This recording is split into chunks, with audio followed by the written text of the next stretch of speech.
Usualmente estamos acostumbrados a dar por hecho sucesos de nuestra vida diaria sin profundizar sobre sus causas o alcances. Procesos tan importantes como la comunicación son desplazados al terreno de la obviedad cuando estos son en sí más complejos de los que se cree. Y es que a su vez la comunicación es el pilar de todas las ciencias juntas. Es por esto que hoy les traigo esta pregunta apasionante. ¿Qué es la comunicación? A través de la historia antigua podemos ver que nuestros antepasados ya buscaban comunicarse no solamente entre ellos, sino también con las posibles futuras generaciones, a través de lo que se conoce como medios de comunicación. Un medio de comunicación directamente tiene diferentes elementos que vamos a explicar en este video, pero de la forma más básica podemos entender que la comunicación no es un fenómeno que sea exclusivo de los hombres, puesto que es un fenómeno que se puede apreciar en toda la existencia misma. Sin embargo, cabe precisar que si bien este fenómeno se puede apreciar en toda la naturaleza, es solamente el hombre aquel que tiene la capacidad para estudiarlo, para sistematizarlo, para esquematizarlo y para comprenderlo de forma general y también de forma específica. Es por esta razón que cuando estudiamos los medios de comunicación, el enfoque central del estudio es el hombre. Por eso se hace una distinción entre el origen de la comunicación, que podríamos meditar que es un origen universal que data a todo lo que existe desde que empezó a existir, y el origen de los medios de comunicación, que vendrían a ser también un medio natural y un medio creado por medio de los hombres. Pero aquí considero que el término más correcto en lugar de creado sería descubierto, puesto que los hombres a lo largo de la historia han ido descubriendo diferentes medios de comunicación por el cual se les hacía más fácil comunicarse, más fácil adaptarse a un contexto de mensajes y también a un contexto de mensajes almacenados. Por ende, la forma más tácita en la que podemos definir comunicación vendría a ser que la comunicación es un hecho necesario. La comunicación es necesaria. La realidad se rige por el proceso fundamental de la transferencia de información. Y esta transferencia es en sí el proceso más básico dentro del estudio de la comunicación. La información no tendría sentido si no existiese comunicación. Y no podría existir comunicación si no existiese información.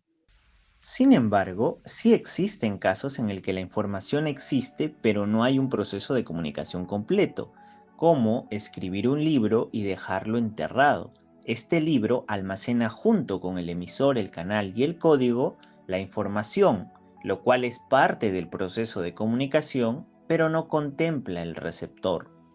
Esto es lo que nos enseñan en la mayoría, por no decir en todos los colegios, los elementos básicos del proceso de comunicación, que vendrían a ser el emisor, el mensaje, el receptor, el canal, el código y la situación. Sin embargo, el proceso de comunicación suele ser, si es parte de un análisis más profundo, más complejo. El modelo de comunicación más básico y popular que existe es el de Aristóteles, en el que reduce el proceso de comunicación a la retórica, dividiéndolo así: A, persona que habla; B, discurso que se pronuncia; y C, persona que escucha. Y, como se deja ver en la introducción del libro Retórica, página 133, denomina los procesos de comunicación como un medio para la persuasión, llevando así a que hasta el siglo XVIII se denominaran los principios de la comunicación de la siguiente forma: el informativo para la mente, el persuasivo para el alma y el entretenimiento para las masas.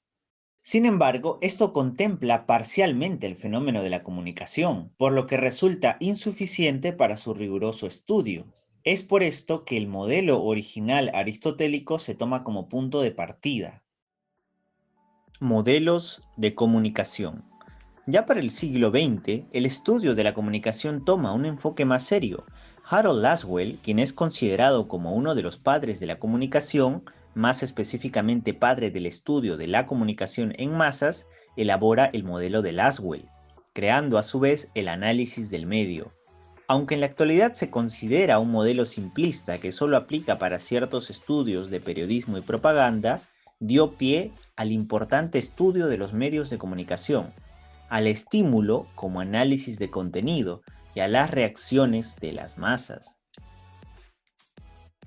Modelo de Shannon y Weber. Claude Shannon fue un estadounidense matemático, criptógrafo e ingeniero, denominado como el padre de la teoría de la información, teoría que plasma en su artículo de 1948, Mathematical Theory of Communication. Y Warren Weaver, también estadounidense, biólogo e informatólogo, quien se suscribiría a la teoría de Shannon, creándose la teoría de la información, que se maneja hoy en día como rama de la teoría de la probabilidad y que se aplica en diferentes campos, como lo serían la psicología, la lingüística, la cibernética, la criptografía, la estadística, la electrónica, la ingeniería, etc. Aquí se utiliza también un esquema que profundiza tanto en las fuentes del receptor como el del transmisor, y a su vez junto con el código y el ruido. Sus críticas vendrían a ser la dificultad del cálculo semántico, es decir, acoplar significados mediante el análisis semiótico. Modelo de Wilbur Schramm. Schramm fue un comunicólogo que influyó mucho en el estudio académico de las comunicaciones, siendo así un referente dentro de la Mass Communication Research. Schramm estudiaría también los efectos de la comunicación en masas, en su artículo publicado en 1954, Process and Effects of Mass Communication, en el que ahora vemos al proceso de comunicación como un proceso circular o feedback, y distinguiendo los procesos de recepción de mensajes como interpersonales. La única crítica sería la falta rigurosa de las distinciones dentro de los canales que están dentro del proceso de comunicación. Modelo de Gerard Maletsky. Este modelo es propuesto por el psicólogo y filósofo Maletsky en su publicación de 1963, La psicología de la comunicación en masas. Maletsky entiende la comunicación social como un proceso dinámico, basado en múltiples relaciones de interdependencia entre los diferentes factores que concurren en dicho proceso, como un mensaje que crea una vivencia o efectos en el receptor, siendo así a su vez de las primeras veces en las que se estudia de forma rigurosa la mayoría de interacciones que se producen dentro de la comunicación. Su única crítica sería su complejidad a la hora de intentar aplicar su teoría a los análisis más básicos de la comunicación. Estos son modelos teóricos los cuales podemos acoplar a cualquier proceso de la comunicación del universo. Sin embargo, todavía falta un modelo. El modelo de David Berlow, el cual vendría a ser un modelo utilizable para el análisis individual de los entes que concluyen en un proceso de comunicación. Ya entendemos qué es la comunicación y cuáles son los modelos que maneja para darle explicación a este fenómeno, por lo que ahora iremos un poco más en profundidad. No podría existir comunicación sin lenguaje, y ojo, no confundir lenguaje con lengua. El lenguaje es universal y es como se le denomina a la capacidad de comunicarnos, es todo código existente. La lengua, por otra parte, es un conjunto de signos lingüísticos o patrones mentales que se emplean para la comunicación social, y de aquí se derivan las formas de comunicación, donde tenemos, por ejemplo, la comunicación verbal o lingüística, que se divide en comunicación oral y escrita, y la comunicación no verbal, como lo serían las imágenes, los gestos, los colores, los olores, los sentimientos, etc., conocidos también como códigos no verbales. Y estas pueden variar tanto en comunicación bilateral, o sea, que el receptor es a su vez emisor, o unilateral, donde el emisor es emisor y el receptor es receptor.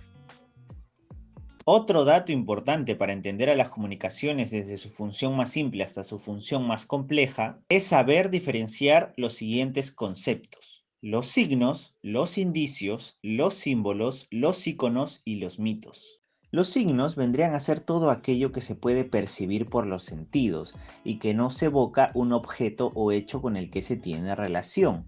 Es el principio de estudio de los significados y elemento base de la semiótica. De aquí se puede direccionar al estudio de la significación mínima de la realidad o direccionarse a los signos lingüísticos, la composición posterior en discurso, y volviendo así a Aristóteles y al estudio de la comunicación como fenómeno dialéctico. Los indicios o índice. Los indicios vendrían a ser un tipo de comunicación no verbal relacionado a la psicología y a nuestros sentidos, puesto que entiende las manifestaciones fenoménicas como un proceso al cual estamos suscritos de forma natural. Cuando tenemos gripe, sabemos que tenemos gripe. Cuando nos duele la cabeza, sabemos que nos duele la cabeza, cuando escuchamos un grito, etc. Los símbolos. Los símbolos vendrían a ser signos pero convencionales, o sea que parten de una convención humana, de naturaleza colectiva y social. Es un representatem, porque tiene carácter representativo. Por eso los símbolos representan racionalización y connotación. Los ejemplos que tenemos serían los símbolos matemáticos, las señales de tránsito, los símbolos de reciclaje, etc. Los iconos. Los iconos vendrían a ser la relación de semejanza entre dos hechos y objetos, ejercido así una relación de primeridad. Los mapas son objetos representando un hecho. Los planos y las fotografías serían otro ejemplo de iconos. El icono, el índice y el símbolo son fenómenos presentables en el modelo de Charles Peirce. Y finalmente tenemos los mitos, los cuales tienen una visión metalingüística, por lo tanto es un sistema de comunicación que no es objeto ni concepto, sino un modo de significación. Según el filósofo, lingüista y semiólogo Roland Barthes, toda comunicación subyace en un mito, puesto que el mito reencarna a través de la sociedad, es de orden social y es uno de los principios del relato. Así pues, comprendemos que la comunicación es necesaria para todo, para la filosofía, para la política, para la economía, para las matemáticas, para la lógica, para la ciencia misma, puesto que los creeres y saberes están sumergidas por los propios mitos, como tienen también dentro de ella los símbolos, los iconos, los signos, etc. Y descubrirlos nos permite conocer a mayor profundidad la realidad y dentro de esta sus fenómenos sociales. Así que muchas gracias por acompañarme en este video, comparte esta información para quien crees que le podría interesar y bendiciones.